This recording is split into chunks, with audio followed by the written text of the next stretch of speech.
Welcome to the Cutting Room Floor podcast of Grace Church. I'm Larry. I'm joined today by Taylor Brown. Hey. Hello. Yeah. How you doing this week? I'm all right. Getting Monday off was awesome. But I don't know Until about you. it But yes. And then it's like, I call it the Monday night scaries, where I realized, like, when I wake up Tuesday, I have to do Monday and Tuesday's work. And, like, it's just been a lot this week. And I've been a little more tired after getting... For me, Memorial Day is the start of summer. Like, that's the official start of summer. Yeah.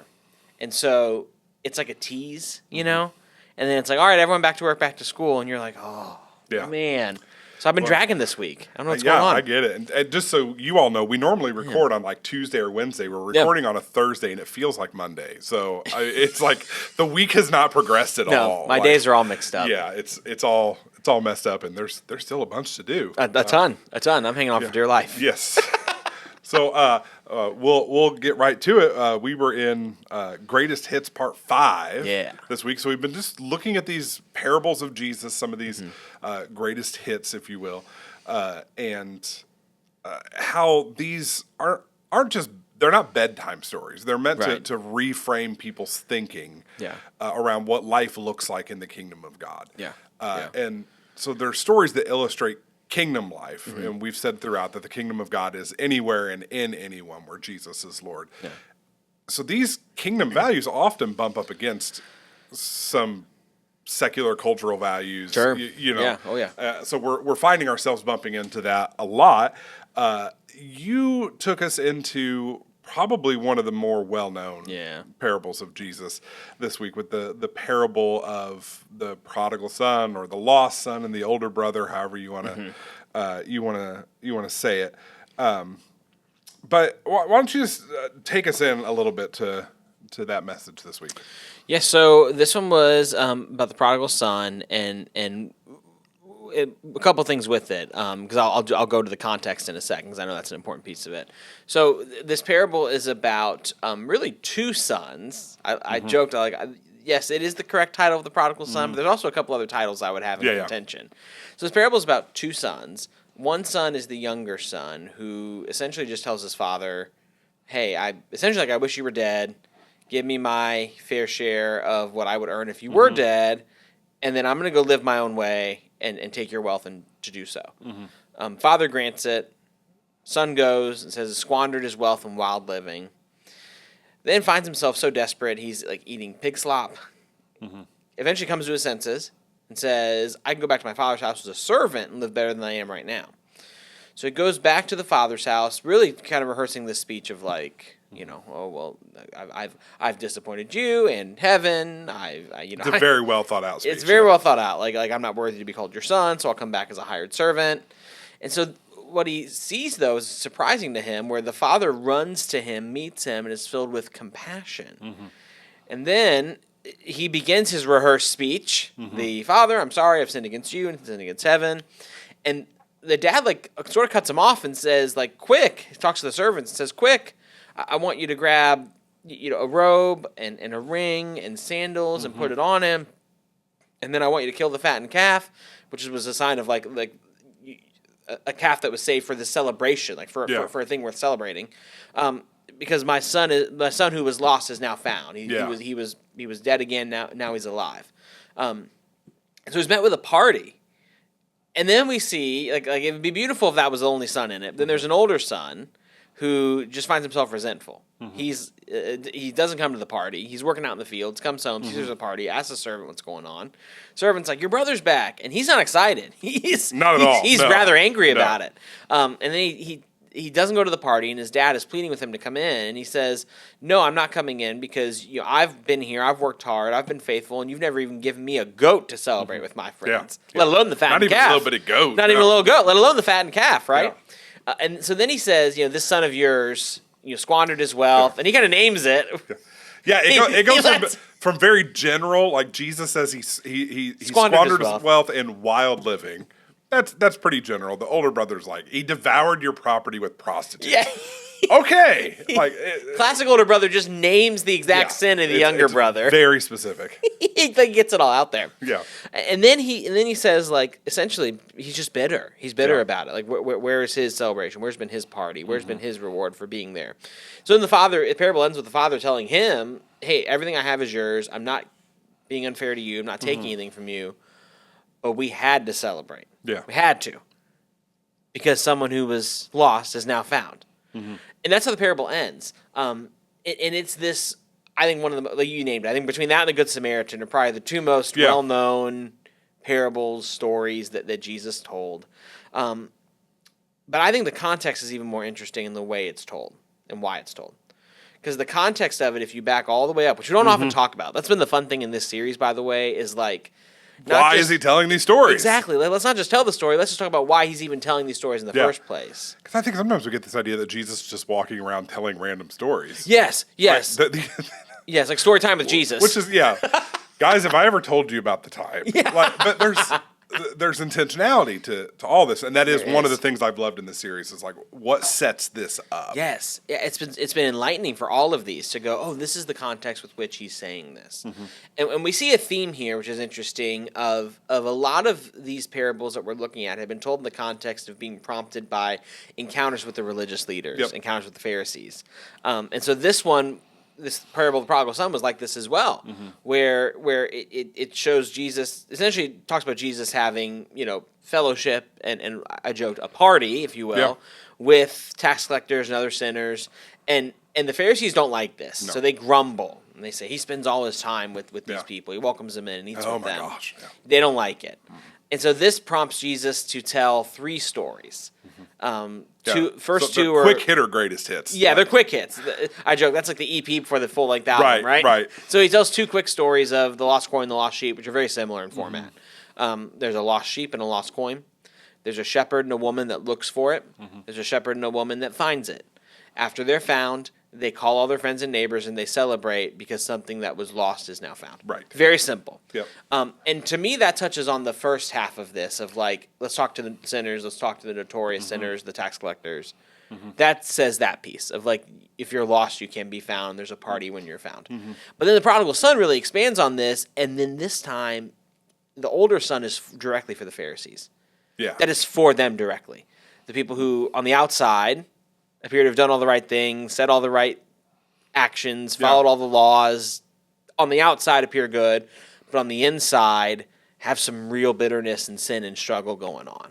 Yeah. So the context with which he says this is fascinating. This is really a direct rebuttal to the Pharisees' complaint. Yeah. So when you look at the context, does it make you think that we've over-focused in the church and the way this is taught sometimes on the younger son? Absolutely. I think even it being called the prodigal son is deceiving. Yeah. That's why I joked. There's a couple titles. The first one you named of like, you could say like the 2 sons and a loving father would be more appropriate. Also, I think it's the prodigal father. Yeah. Okay. So say more. Tell us what prodigal means. Okay. So Tim Keller has a lot on this. Just if you're looking for more info resources to read about this, read Tim Keller's book, Prodigal God. So he talks about how the definition of prodigal is extravagant, wasteful.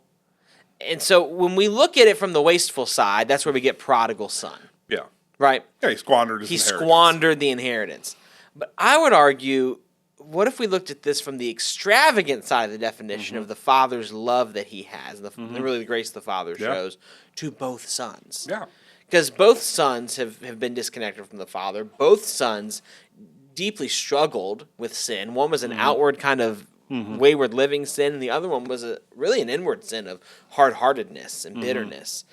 Both struggled, yet the father shows this extravagant love to both. And so for me, just saying the prodigal son, it doesn't quite capture the other son. And I think the main reason that this parable has what it has, it's because it's talking about there's a thing in here for the Pharisees who grumble, and that can't be missed. And so for me, it's really a prodigal father, not a wasteful father, but one with reckless, extravagant love, reckless, extravagant grace. Yeah. For me, that's what this parable is about. It's about the father, and then for us identifying which son we more identify with in the story. Okay, so given that context, let's talk a little bit about how this connects to the idea of religious performance versus grace. Like, where were the Pharisees missing this? Yeah. So the Pharisees had the outward appearance stuff down. Mm-hmm. They dressed the part, looked the part, would preach the part. Mm-hmm. They followed the laws. They knew the stuff. Mm-hmm. But the inward appearance, they weren't. Their heart didn't match what they were saying on the outside. Yeah. And for me, when I think about this, I think this is still so applicable today. Of there are many of us who can do all the right stuff, meaning like we're checking the boxes of we attend church every week or most weeks. Mm-hmm. We are in a small group. We serve at these things. We know some of the Bible. Mm-hmm. We can quote we can quote some verses. We can do all these things, but yet our hearts are hardened and our hearts are bitter, especially toward other people, or I would dare say other groups of people. Mm-hmm. Not to mess too much. Yeah. Not while you're driving, listening to this podcast. Oh, where are they going now? Yeah. I'm not stepping on any toes, but I am going to mess a little. Of there's certain groups of people that we could believe every word of the gospel for ourselves, every word of the gospel for people who look like us, act like us, think like us. But then we can take a group of people for each one of us where that doesn't apply. Yeah. And we have this hard-heartedness toward them. Mm-hmm. And I just think that it's so easy to happen. Mm-hmm. Because what happens is we end up, instead of checking those boxes and doing those things to truly connect with God, mm-hmm. we do those things just to kind of go through the motions and make sure we're doing them. We lose the relational aspect that's found within each of those things. Yeah. Which I think we see in the story as well. For me, this lines up perfectly. Because for the older son, it was all about the routine and the result. Mm-hmm. It was, I've been here, I've been working, I've been faithful. And what was severed, discover with the son, was the relationship that he had with the father. Yeah, I think you said in your sermon he was physically close to the father, but emotionally distant. Yes. Like he lived in the father's house. Proximity-wise, he was next to the father. Yeah. But there was something on the inside, emotionally and connected at the heart that was off. It wasn't quite there. Yeah. And for me, that once again, this can look so easily like us, where we're around church a lot, we're here a lot, we're serving a lot, we're attending a lot, we're showing up a lot. But yet, if we look at the inside, there's something that's off. There's something that's missing. Yeah. We don't have the heart of the Father. We have a heart that's hardened. Yeah. Yeah, so his problem wasn't disobedience; it was distance. No. And why should my father show grace to his son? Yes, he doesn't even call him my brother. No, this son of yours. The son of yours. Yeah. How do we guard ourselves against that kind of bitterness growing in us? Like, even when we're doing all the right things, when we're striving to stay close to Jesus, like it is easy for those calluses to form on our hearts towards others. Totally. I'm thinking in particular, it's been one of my stories lately. Brittany's sister is a single mother, and so our niece Jada, who's almost 15, gosh, I can't believe that. Like, we've been with her from the beginning, and her dad was trapped in addiction. Him and I did not get along at all. Like. And about a year ago, I saw online that he had gotten married and was leading Celebrate Recovery in his church. And oh my gosh. I felt that well up in myself, too. Yeah. I was like, not him. Wow. Anyone but him. Yeah. Like, it can't go to him. Yep. And Yep. Thankfully, that callus fell off my heart, and we've connected. And, like, we both keep like joking, awesome. like who in the world would have thought the two of us would become friends? like really strongly disliked each other, but I wasn't okay with it at first. Yep. I do this for a living. Yes. But I was like, not him though. Yes. And God was like, watch me. Yep. Watch me. Yep. Yeah, that's a beautiful example, and a real one that I think people resonate with. Yeah. where there are those people or groups of people where we're not even aware of it, possibly, but we're like, there is no way that God's grace is for them, or we even get frustrated, like bitter when we celebrate God's grace in their life or see God doing something, which is wild, right? Like it's wild to think about that. I kind of felt like Jonah when Nineveh was spared. I was like, no, and you're mad about it. No, you have to just like I have asked you to smite him from the face of the earth, and now you're giving him grace. I was totally being the older brother. Absolutely. And there's a piece here. This will actually, the first thing I'm going to say actually wasn't something I'd planned to say. I had two other things. I think there's a piece here where we have to trust that when we hear that God's a God of justice, we have to trust that God knows the true definition and ins and outs of that better than we do. Okay. So where I get sideways on this is when I feel like someone hasn't paid the time. Or done the thing for what they've done, or had the consequence for what they've done. Like for me, I'm even thinking of different relationships in my family, my extended family.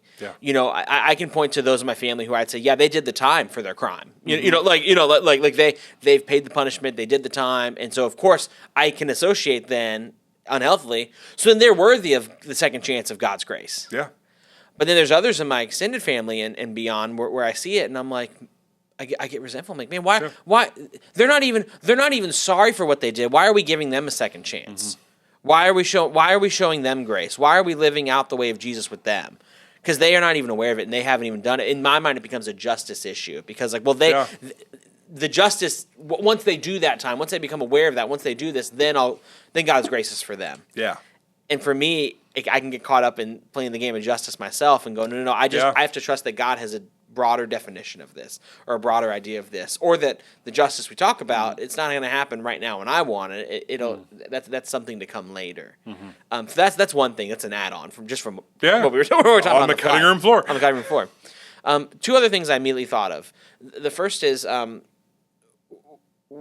we have to ask ourselves really good questions. So I'll give a real example. So I was meeting with someone one time, and they were going through a lot, really struggling, and then they talked about how what they wanted to do was go start serving in 3 different things. And I listened and I nodded along, and I said, friend, I just want you to ask the question of yourself in your heart right now of why are you wanting to serve? And as we started with that question, then we kept asking questions to get there, and eventually it became like, I'm wanting to serve because it distracts me from actually dealing with the stuff that I need to deal with. And so when I think of the older son example of like, you know, so we're faithfully here, I'm faithfully serving, I'm faithfully doing this, I think we got to ask ourselves really good questions that look at our heart and look at the intent of why we're doing things. Because there are some of us, I mean, I'm guilty of this too, where I'll just keep picking up stuff that's good as a way to block out and not sit for a couple hours with the junk that I need to deal with that God has been stirring in my heart that says, you need to bring this to me and we need to talk. And so I think we got to ask ourselves really good questions of our heart. Why are we doing this? What are we feeling in our heart right now? Why does my heart rate increase and my body tense when I think of this person or this group of people? Like we have to ask ourselves really good questions. Am I confusing proximity to God with intimacy with God? Yes. That's what begins to deal with all of those things. Absolutely. I was the person you said wanted to serve in 3 different things. That's proximity. Totally. That's totally confused with intimacy. Yes, that's just like, well, I'm just going to keep doing stuff for God, but I'm not going to really be with Him. Which was the story of the older son. It was doing things for the father, but not really spending time with the father and gaining his heart. Which made him miss the father's heart and had grown this resentment. And I hear my recovery folks say all the time that expectations are the breeding ground for resentment. And that's totally what's happening here. So the expectation is I deserve a party. To celebrate with my friends. And some of the translations say, I've worked like a slave for you. Like, there's no joy in this. No. It's not joyful work. You're going to give everything. So he missed out. The proximity was there, but the intimacy wasn't. That's it. Yeah. And I think asking ourselves really good questions in all different areas on our heart can help us get there. And when I say these, that's why I named a few examples. Yeah. I don't want to keep naming them because for me, this is like a constant thing. Yeah. And so any question you can ask that's reflective upon intent or why your heart feels this way or what's going on. Yeah. You maybe notice something in your body. Just ask questions like that. And you're not doing that with you one-on-one. You're doing that with God present in that to help him illuminate the answers to that. Right. So there's that piece. The other piece I was going to say, and this is why I love, you mentioned our recovery community, and this is why I love being a part of a church that really emphasizes and values recovery ministry, is they regularly will do a self-inventory. And this is just, and you can find these online in different places through Celebrate Recovery, different areas, where you take a self-inventory to really look inward. Yeah. And examine some of these things, maybe some areas of your heart that are hardened and why they're hardened. And so for me, a self-inventory is so crucial. And it might not be this formalized thing you do every so often, but it might be a regular thing. Yeah. For me, I kind of have a set of questions I'll ask myself. Yeah. I'll go, what am I feeling? I write down my gut. I don't write down my head. If that makes sense. Yeah, it does. So I don't get too calculated with this and go, okay, what really? This is like, what am I feeling? I'm feeling, and I just write. Yeah. Why am I feeling this way? And I'll take each one and I'll write down what I'm feeling. The next question is, are those reasons true? Because sometimes when I'll look at the paper, and I'll go, I'm using a lot of generalization here. Yeah, that's my anxiety talk. Yes, or I'm using a lot of extreme statements. Yeah. I always, blah, blah, blah, blah. No, I don't always. It's happened 2 times in a row. I'm equating that to always. Yeah. Like it lets me get all the right brain out. Right. And then I can move to left brain. So the third question is, are those reasons true? And I just honestly will go back and go, yeah, sometimes yes, they are. Yeah. Or sometimes it's actually, no, this isn't true. And the fourth question is, what can I do or control about these things? Yeah. Which a lot of times is nothing. A lot of times it's nothing. And then other times, you know what it is, things I can control? This is funny. When it is things I can control, it's always ways I need to go make amends. Wow.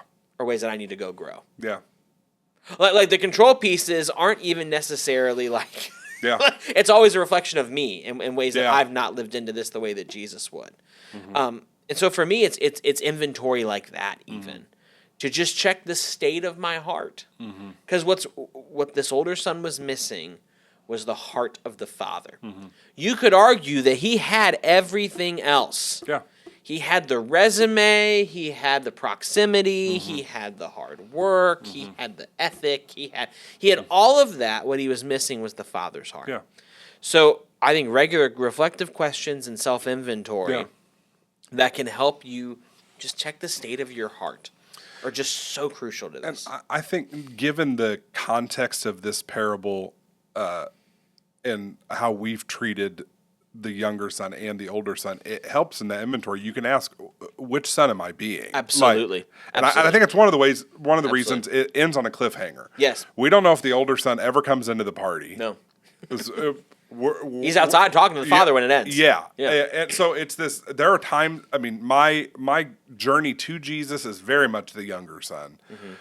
But there are times throughout my life I've been the older son. And in this situation, what am I being in the realization that no matter where I find myself in my brokenness and that there's a place at the table for me. Right. And grace still extends to me for the rule breakers and the rule keepers. Yes. Yeah. Yeah, and what the father does, this is where we look at the father's response, and it's so beautiful. Because for the prodigal who had walked away, living in brokenness, kind of crawls back, dirty and all, the father has an answer for everything that he's questioning, meaning he questions his status, he questions his worth. And what the father does is the father's immediate actions are to reestablish his worth through a robe that signifies honor, the ring that signifies kind of family seal and relationship, and then sandals which to signify dignity. He restores his worth. He establishes, this son of mine, he names it, was dead and now is alive. So he reestablishes his relationship. He has an answer in love to the prodigal son. And he also has an answer for everything that the prideful son, the bitter one, is dealing with. My son, you are always with me, and everything I have is yours. Yes. He reestablishes the relational connection for both. Yeah. And so there is a place. That's what that says. Yeah. That's not the older son. The older son is being invited in as a son, not to say, I'm on the outside of this, and the younger son is being invited not as a servant, but as a son. As a son, yeah. Of the best the younger son thought he could ever do coming back was to be a hired servant. Yep, that was the best. On that well thought out speech that he didn't even get through. He didn't even get through. No. What's awesome is you see it literally right before, yep. And then you see the father cuts him off one line short. Yep, and he goes quick. He gets that little bit of repentance. I have sinned against heaven and against you. Yeah, boom. Yeah, and then it's quick. Yeah, Grab a robe, grab a ring, grab some sandals. Yeah. My son's back. Yeah. But, and it's this beautiful example of both have a place there. Yeah. No matter where you find yourself in this story. Yeah. And that's why I think it's the it's more of my favorites to just preach because it preaches itself. It's one of those. Oh my gosh. Like it's just there, And it's beautiful because no matter where you're at in this journey, you can find yourself in the story, but you're reminded that you have a place with God and His love. Yeah, absolutely. And we hope that's what you take away from this conversation is no matter where you find yourself, there is a place for you at the table and God's grace extends to you. It's been good to have you with us today on the cutting room floor. We are out of here for the summer. School's out for summer. Just trying to nail down everybody's calendars across the summer for podcasts was not going to be great. So we will be back in... sometime in the fall. Yeah, sometime in the fall. We'll be back when we get back. It's we're back when we're back. We're back when we're back. But until then, we appreciate you so much for being a part of this journey with us, being a part of Grace Church and this podcast. And we will see you when we get back. Bye. Bye.